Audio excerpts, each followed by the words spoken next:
अस्सलाम वालेकुम नाजरीन, आप देख रहे हैं K92 न्यूज़ और मैं हूं रुबीना नाज। चलते हैं इलाकाई खबरों की तरफ।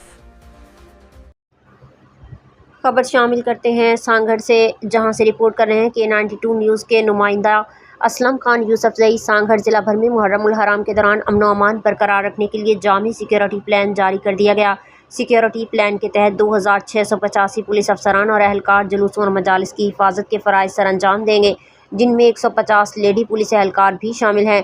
पुलिस के मुताबिक मुहर्रमुल हराम के दौरान जिला भर में 201 छोटे बड़े जुलूस, 11 ताज़िया और 511 मजालिस मुनक़िद होंगी, जिनकी निगरानी के लिए खसूसी इंतजाम किए गए हैं। सिक्योरिटी को मज़ीद मौसर बनाने के लिए 200 से ज़ायद रेंजर्स एहलकार भी तैनात किए गए हैं, जबकि किसी भी हंगामी सूरत हाल से निमटने के लिए पाक फ़ौज को स्टैंड बाई रखा गया।